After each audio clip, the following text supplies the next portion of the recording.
Hello student, मैं आशीष परीक्षा सागर YouTube channel में आप सभी बच्चों का स्वागत करते हैं। तो चलिए बच्चों, हम लोग इंटरमीडिएट हिंदी का पेपर सॉल्व करने वाले हैं। ये सामान्य हिंदी है।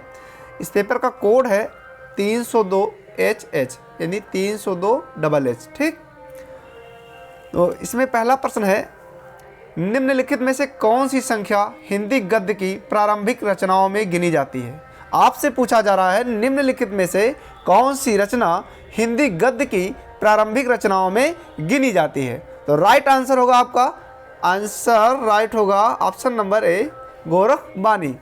उसके बाद में है, हिंदी प्रदीप नामक मासिक पत्र किस साहित्यकार द्वारा निकाला जाता था। सही उत्तर होगा ऑप्शन संख्या बी, बाणभट्ट। ठीक, अगला क्वेश्चन है आपका,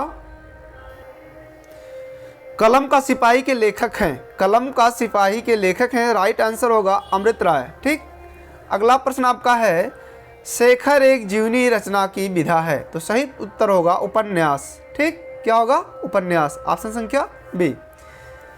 उसके बाद में अगला है, निम्न में से यानी निम्नलिखित में से ललित निबंधकार हैं। ठीक, तो राइट आंसर होगा सरदार पूर्ण सिंह यानी ऑप्शन संख्या बी सही हो जाएगा आपका। उसके बाद में है आपका, प्रगतिशील लेखक संघ की स्थापना कब हुई। ठीक, तो सही उत्तर क्या होगा, प्रगतिशील लेखक संघ की स्थापना 1936 ईस्वी। ठीक, सही उत्तर होगा 1936। क्या होगा, 1936।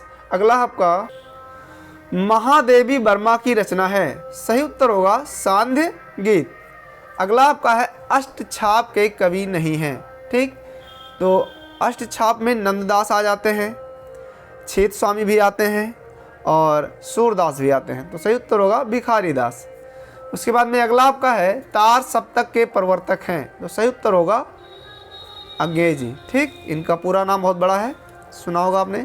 सूफी काव्य धारा के कवि हैं। तो कौन होगा, सही उत्तर होगा नानक, ऑप्शन संख्या डी।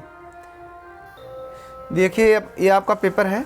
ठीक, इसको देख लीजिए, क्योंकि पूरा पेपर हल कराने में थोड़ा समय लगेगा और वीडियो आपका जल्दी से अपलोड नहीं हो पाएगा।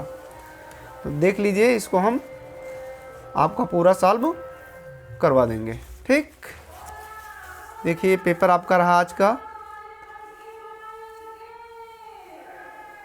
इसके बाद में और कुछ जो एक एक क्वेश्चन, एक एक नंबर के क्वेश्चंस हैं या दो दो नंबर के, उनको मैं जल्दी से हल करवा दे रहा हूँ। ठीक, देखिए क्वेश्चन नंबर 9 है आपका, यानी प्रश्न संख्या 9, निम्नलिखित मुहावरों में से किसी एक का अर्थ लिखकर वाक्य में प्रयोग कीजिए। जैसे दिया है 9, 2, 11 होना, इसका अर्थ है भाग जाना। ठीक, जैसे राहुल के घर में चोर घुस करके चोरी करके फरार हो गया। ठीक, ऐसे आपको लिखना था। उसके बाद में अगला आपका देखिए, निम्नलिखित शब्द युग्मों का सही अर्थ का चयन करके लिखिए। ठीक, जैसे पूछ रहा अविराम का मतलब, अविराम का मतलब होता है बिना रुके। ठीक, और अविराम मतलब होता है सुंदर, अच्छा। तो सही उत्तर होगा बिना रुके और सुंदर, ऑप्शन संख्या बी। ठीक, उसके बाद में है बिहग और बिहंग। तो बिहग मिस क्या होता है, बिहग मिस आकाश होगा। ठीक, और बिहंग मिस क्या होगा, पक्षी।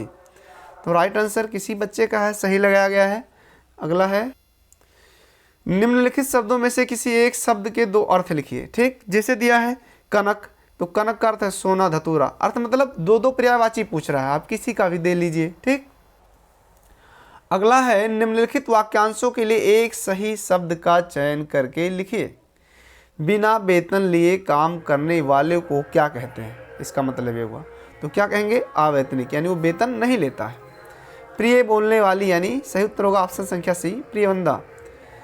निम्नलिखित में से किन्हीं दो वाक्यों को शुद्ध करके लिखिए।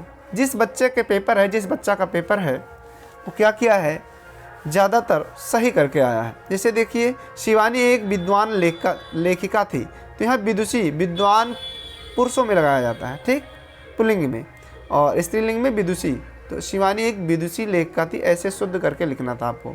फिर सीता घर जाता है, अरे भाई सीता क्या है, स्त्रीलिंग है, तो यहाँ भी स्त्रीलिंग होगा, जाती है। ठीक, तभी तो शुद्ध होगा।